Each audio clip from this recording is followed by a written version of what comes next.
नमस्कार।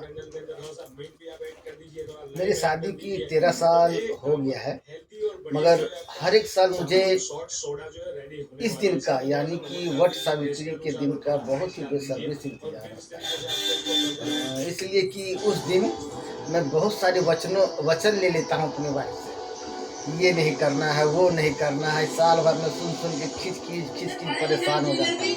और आज के दिन इन 4-5 कसम ले लेता हूँ ताकि मैं अपने साल भर का कोटा पूरा कर दूँ। इसके बाद तो जो होना है वो तो होता ही रहता है। वो बहुत ही आनंददायक पर्व है और मर्दों के लिए तो समझ लीजिए कि बम्पर लॉटरी है। वो आज के दिन कुछ भी माँगे अपनी पत्नी से, सारी मुरादें पूरी हो जाती हैं। मगर मर्दों से गुज़ारिश है कि सावधानी हटी, दुर्घटना घटी।